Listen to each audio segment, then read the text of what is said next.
Alhamdulillah Alhamdulillahilladzi farada alaina siyama Ramadan. Asyhadu an la ilaha illallah wahdahu rabbi la syarika lah. Wa asyhadu anna Muhammadan abduhu wa rasuluhu alladzi la nabiyya ba'dah. Faqala Allah azza wa jalla: Ya ayyuhalladzina amanu taqullaha haqqa tuqatih wa la tamutunna illa wa antum muslimun. Amma ba'du fa inna asdaqal hadithi kitabullah wa khairal huda huda Muhammadin sallallahu alaihi wasallam wa syarral umuri muhdatsatuha wa kullu muhdatsatin bid'ah wa kullu bid'atin dhalalah wa kullu dhalalatin finnar. Ma'asyiral muslimin, jamaah sidang Jumat yang dimuliakan Allah Subhanahu wa taala. Usikum wa nafsi bitaqwallah. Faqad fazal muttaqun. Fa usalli wa usallimu ala sayyidina Muhammadin wa ala alihi wa sahbihi ajmain. Ma'asyiral muslimin wa jumratal mu'minin rahimakumullah. Beberapa hari yang lalu sebelum datang Ramadan, boleh jadi sebagian kita sangat merindukan dengan kedatangan Ramadan. Bahkan kita senantiasa berdoa kepada Allah Subhanahu wa taala, Allahumma balligh Ramadan, Allahumma ballighna Ramadan. Ya Allah, sampaikan kita di bulan Ramadan. Dan sekarang Allah Subhanahu wa taala mengabulkan keinginan kita. Kita sudah sampai di bulan Ramadan. Bahkan hampir mencapai 10 awal bulan Ramadan. Artinya Allah Subhanahu wa taala masih memberikan rasa cintanya kepada kita sebagai hamba-hambanya, karena masih diberikan kesempatan untuk berjumpa dengan Ramadan.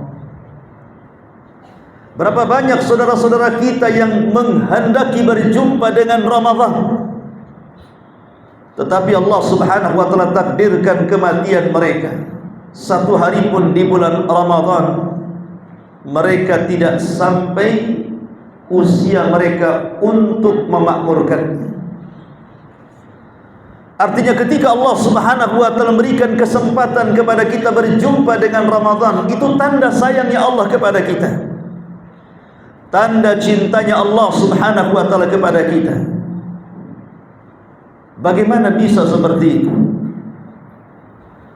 Artinya ketika Allah Subhanahu wa taala memberikan umur panjang kepada kita sehingga kita mendapatkan Ramadan, boleh jadi mungkin sebelum Ramadan kita ini bukan orang baik, banyak melakukan kesalahan, banyak melakukan kemaksiatan, banyak melakukan kemungkaran. Rupanya dengan diberikan kesempatan berjumpa dengan Ramadan, Allah beri kesempatan kita untuk bertobat kepada Allah Subhanahu wa taala. Karena Ramadan adalah syahrul maghfirah, bulannya ampunan dari Allah Subhanahu wa taala. Atau boleh jadi kita sudah berusaha sebelum Ramadan menjadi orang baik, banyak melakukan amal saleh dan ketaatan, kemudian diberikan kesempatan berjumpa dengan Ramadan, maka ini kesempatan kita untuk terus memperbanyak pahala dan menambah pahala di hadapan Allah Subhanahu wa taala. Ma'asyiral muslimin, jamaah sidang Jumat yang dimuliakan Allah Subhanahu wa taala. Sadaqallahul azim. Ketika Allah Subhanahu wa taala berfirman ayyaman ma'dudah, bahwa Ramadan itu hanya beberapa hari yang berlalu saja, kurang lebih 29 atau 30 hari. Dan hari-hari yang kita lalui hari ini sungguhlah cepat bagi kita. Rasanya kemarin baru 1 hari kita puasa, tanpa sadar kita sudah mencapai 9 atau mungkin masuk ke 10 hari puasa. Tentu di sini ada muhasabah bagi kita. Apakah berlalunya Ramadan memberikan asar pengaruh yang baik kepada kita, ataukah berlalunya Ramadan sama dengan rutinitas yang biasa kita lakukan sehari-hari? Maka sangat-sangat celaka orang-orang yang tidak mendapatkan kebaikan di bulan baik. Sangat-sangat celaka orang-orang yang tidak mendapatkan ampunan di bulan ampunan. Sangat celaka orang-orang yang tidak mendapatkan rahmat di bulan rahmat, atau tidak tercatat dari hamba-hamba Allah yang dibebaskan dari api neraka. Padahal Ramadan adalah syahrul itkin minan nar, di mana Allah Subhanahu wa taala akan membebaskan kita dari api neraka. Atau sangat celaka, sudah berlalunya Ramadan hampir 10 awal, tidak ada satupun dosa yang diampuni oleh Allah Subhanahu wa taala. Satu hari Nabi SAW naik ke atas mimbar, kemudian mengucapkan amin 3 kali. Kemudian Rasul pun berkhutbah. Setelah khutbah, Rasul pun turun dari mimbar. Maka para sahabat Nabi SAW bertanya soal aminnya Rasul saat naik ke atas mimbar. Mereka pun bertanya, ala ma amanta ya Rasulullah. Rasul, sewaktu Anda naik mimbar, kami mendengar aminnya Anda. Doa apa gerangan yang Anda panjatkan kepada Allah Subhanahu wa taala? Maka Nabi SAW mengatakan, atani Jibril. Oh, tadi saat aku naik ke atas mimbar itu, Jibril datang kepadaku, kemudian minta diaminkan 3 doanya. Ku aminkan doa-doanya. Salah satu doa yang didoakan Jibril, di mana Jibril berkata, ragima anfu rajulin adraka Ramadan falam yughfar min dhunubi.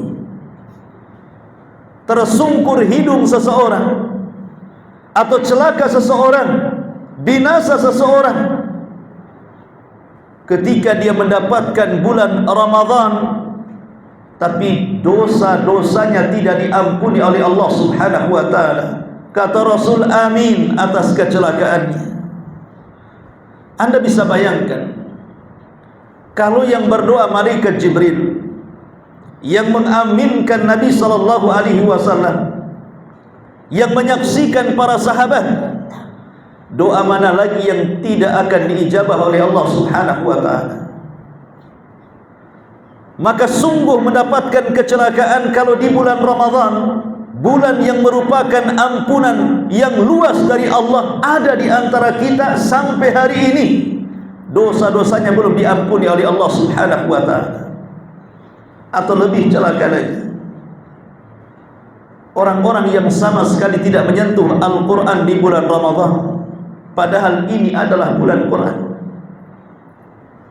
Bukankah Allah Subhanahu wa ta'ala yang mengatakan syahrul Ramadan alladzi unzila fihi Al-Quran? Bulan Ramadan adalah bulan diturunkan Al-Quran.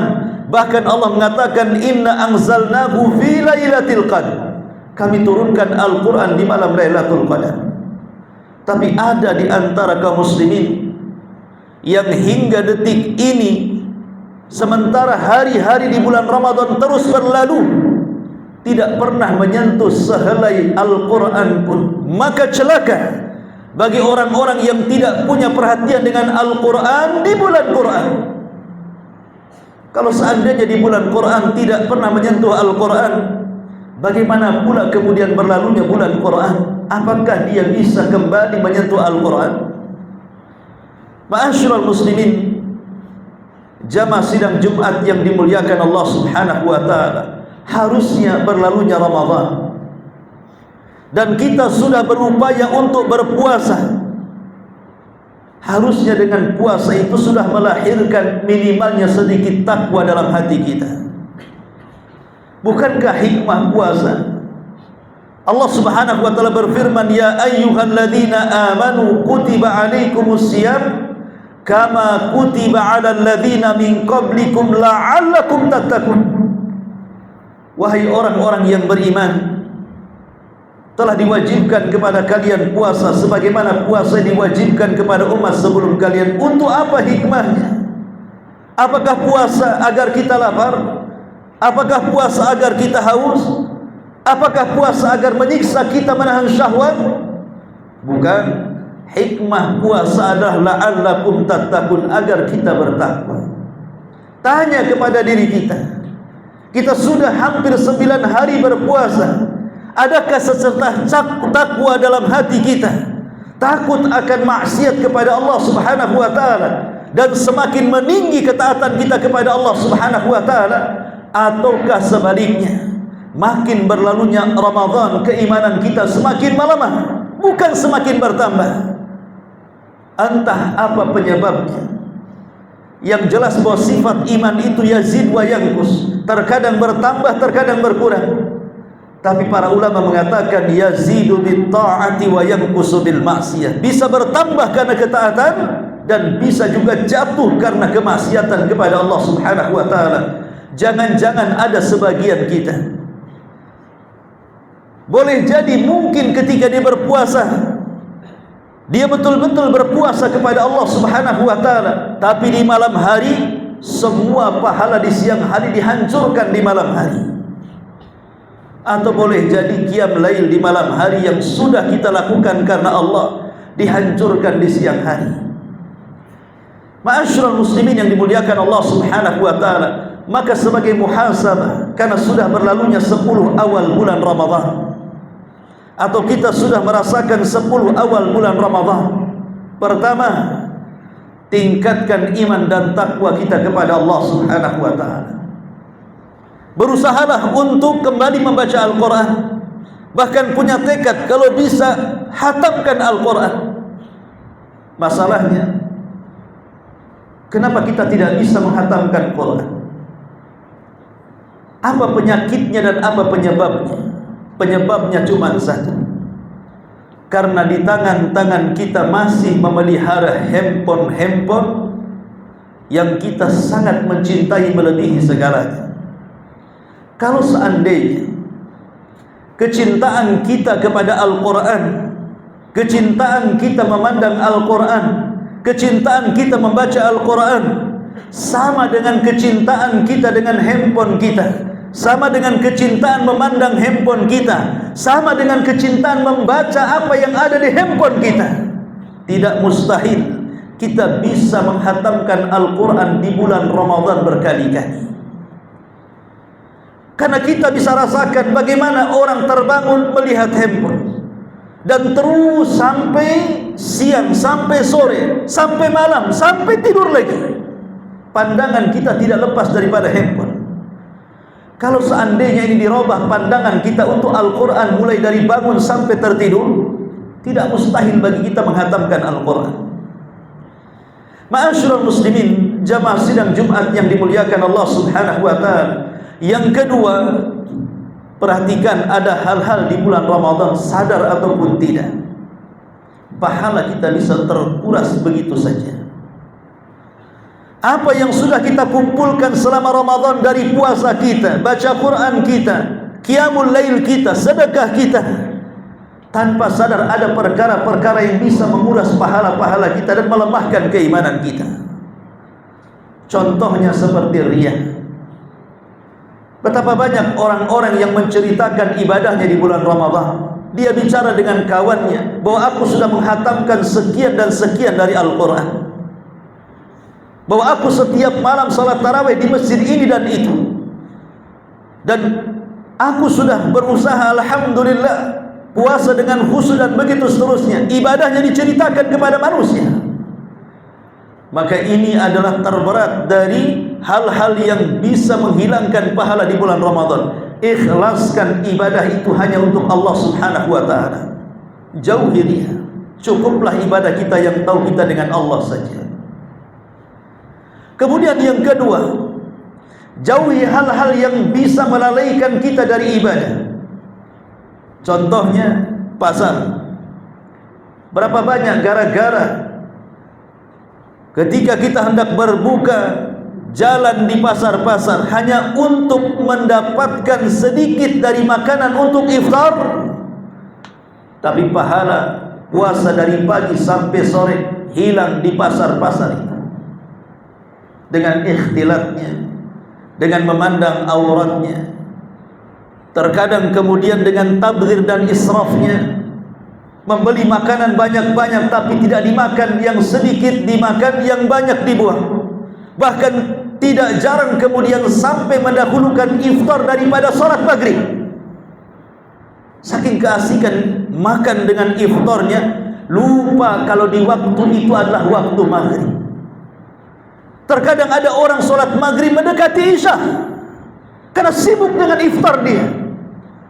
Ma'asyiral muslimin yang dimuliakan Allah Subhanahu wa ta'ala, padahal waktu-waktu menjelang berbuka itu Rasul mengatakan lis-shaimi da'watun la turad. Bagi orang yang berpuasa ada doa yang tidak mungkin ditolak oleh Allah Subhanahu wa ta'ala. Da'watun indal iftar, berdoa saat berbuka puasa. Tapi betapa banyak manusia atas nama ngabuburit, atas nama mencari iftar, menghilangkan waktu mustajab begitu saja. Padahal Allah Subhanahu wa ta'ala memberikan kesempatan waktu itu untuk setiap muslim berdoa, karena waktu itu adalah waktu pembebasan kita dari api neraka, di mana Rasul sallallahu alaihi wasallam mengatakan walillahi utaqa'u minan nar wa dzalika kulla lailatin. Sesungguhnya Allah akan membebaskan hambanya dari api jahanam, dan itu setiap malam di bulan Ramadan. Dalam riwayat waktunya menjelang berbuka. Harusnya di waktu itu kita berdoa kepada Allah Subhanahu wa ta'ala, Allahumma a'tik riqabana minan nar, Allahumma a'tik aba'ana wa ummahatana minan nar, Allahumma a'tik auladana wa azwajina minan nar. Ya Allah, bebaskan aku dan keluargaku, bebaskan ibuku dan bapakku, bebaskan anakku dan pasanganku dari api neraka. Harusnya itu waktunya kita meminta kepada Allah Subhanahu wa ta'ala bebaskan dari api neraka. Tapi sebagian kita sedang sibuk di jalan-jalan, di pasar-pasar, di dapur-dapur, dengan handphone dan televisinya. Maka hindari hal-hal yang bisa mencuri pahala puasa kita. Dan yang terakhir, bakhil dan tidak mau bersedekah di bulan Ramadan. Padahal ibadah puasa kalau ingin berkualitas, maka sandingkan puasa itu dengan sedekah. Betapa banyak riwayat-riwayat yang menjelaskan sesiapa yang mensandingkan ibadah puasa dengan sedekah, maka itu paling cepat kita akan mendapatkan ampunan dari Allah Subhanahu wa ta'ala, dan menjadi sebab terbesar kita masuk ke dalam surga. Satu hari Nabi SAW mengumpulkan para sahabatnya. Kemudian Nabi SAW mengatakan, siapa yang hari ini berpuasa? Tidak ada yang menjawab kecuali Abu Bakar. Ana ya Rasulullah, aku wahai Rasul. Kemudian Rasul mengatakan, siapa yang hari ini memberi makan fakir miskin? Tidak ada yang bicara kecuali Abu Bakar, saya wahai Rasul. Kemudian Rasul mengatakan, siapa di antara kalian yang hari ini menziarahi orang yang sakit, mengunjungi orang yang sakit? Tidak ada yang bicara kecuali Abu Bakar, ana ya Rasul. Kemudian kata Rasul, siapa yang hari ini di antara kalian mengikuti jenazah sampai kuburan? Tidak ada yang menjawab kecuali Abu Bakar dan mengatakan, ana ya Rasulullah. Maka Rasul mengatakan, tidaklah seseorang terkumpul 4 amalan di dalam satu hari illa wajabat lahul jannah, kecuali wajib dia masuk surga. Lihat bagaimana Nabi SAW menyebutkan sebab dari sebab-sebab masuk surga. ketika menyandingkan ibadah puasa dengan sedekah, memberi makan fakir miskin. Dan itu bagian daripada sedekah. Jadi kalau ingin kualitas puasa kita baik, sandingkan dengan sedekah. Terutama dua. Pertama, memberi makan orang yang berpuasa, dan yang kedua, memberi makan sahur. Tentunya bagi 10 akhir Ramadan saat manusia sedang i'tikaf, ataupun orang-orang yang tidak bisa makan sahur. Aqulu qawli hadza wastaghfiru innahu huwal ghafurur rahim.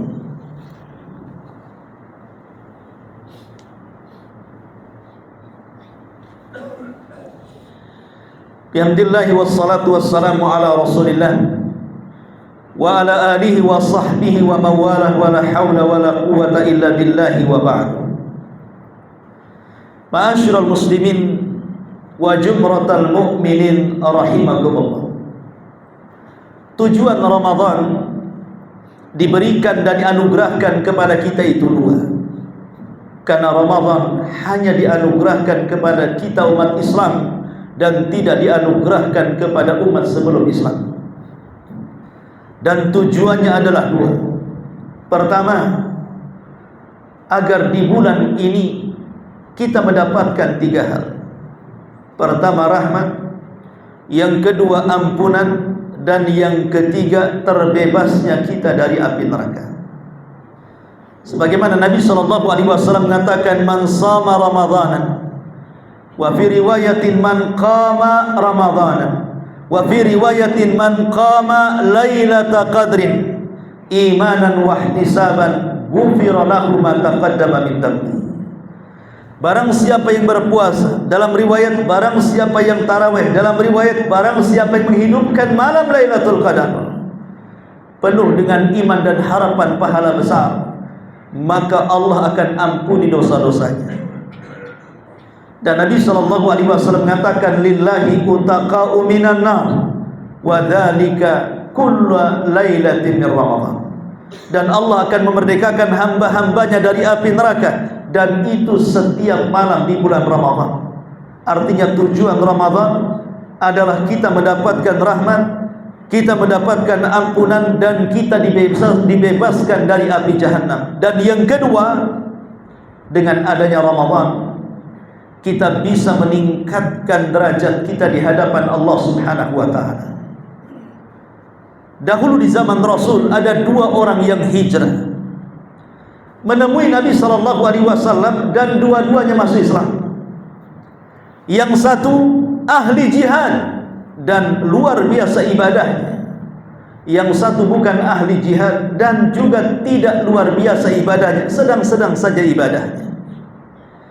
Kemudian dengan berlalunya waktu, yang ahli jihad, yang ahli ibadah ini mati dalam peperangan, mati syahid. Sementara saudaranya yang bukan ahli jihad dan biasa-biasa ibadahnya mati setahun setelahnya, tapi dia mendapatkan bulan Ramadan.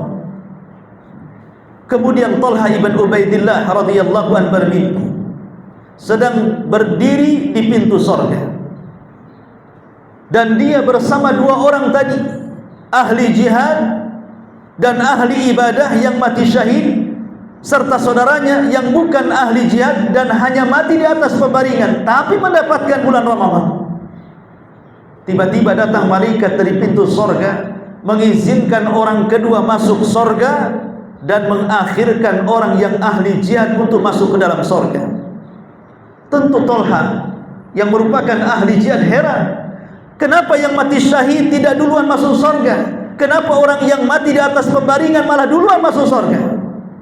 Kemudian dia pun terbangun dari mimpinya. Dia ceritakan hal ini kepada Nabi SAW. Maka Rasul mengatakan, apakah kalian heran? Kenapa kemudian orang yang meninggal di atas pembaringan masuk surga dulu dibandingkan orang yang mati syahid? Rasul mengatakan, bukankah dia mendapatkan Ramadan setahun setelahnya? Bukankah saat Ramadan dia berpuasa, membaca Al-Quran, kemudian salat, dia pun bersedekah, macam-macam ibadah di bulan Ramadan? Dan bukankah dia juga mendapatkan Lailatul Qadar? Sungguh jarak dia dengan saudara yang mati syahid antara langit dan bumi. sudah sewajarnya dia masuk surga lebih dulu dibandingkan saudara yang mati syahid. Lihat bagaimana Ramadan mampu membandingi orang-orang yang mati syahid masuk dulu dibandingkan saudaranya yang mati di medan pertempuran. Dari sini istinbatnya kata para ulama, Ramadan itu sebab terangkatnya derajat kita. Maka sungguh celaka datangnya Ramadan bukan menjadikan sebab di antara sebab-sebab kita masuk surga. Inna Allah wa malaikatahu yusalluna 'alan nabi. Ya ayyuhalladzina amanu sallu 'alaihi wa sallimu taslima. Allahumma ighfir lil muslimina wal muslimat wal mu'minina wal mu'minat al ahya'i minhum wal amwat innahu qaribun mujibu da'wa ya qadiyal haja. Allahumma ballighna lailatal qadri wa yu'inuna 'ala ta'ati. Allahumma ballighna lailatal qadri wa yu'inuna 'ala ta'ati. Allahumma ballighna lailatal qadri wa yu'inuna 'ala ta'ati. Allahumma waffiqna ila ashril awakhir min Ramadan. Allahumma waffiqna ila ashril awakhir min Ramadan. Allahumma waffiqna ila ashril awakhir min Ramadan. Allahumma nas'aluka al-jannah wa nuba'iduka 'anil nar. Allahumma nas'aluka al-huda wat-tuqa wal-afafa wal-ghina. Rabbana zalamna anfusana wa illam taghfir lana wa tarhamna lanakunanna minal khasirin. Rabbana atina fid dunya hasanah wa fil akhirati hasanah wa qina adzabannar. Ibadallah, innallaha ya'muru bil adli wal ihsan wa ita'i dzil qurba wa yanha 'anil fahsya'i wal munkari wal bagyi ya'idukum la'allakum tadhakkarun. Qumu lis salatil jum'ah rahimakumullah.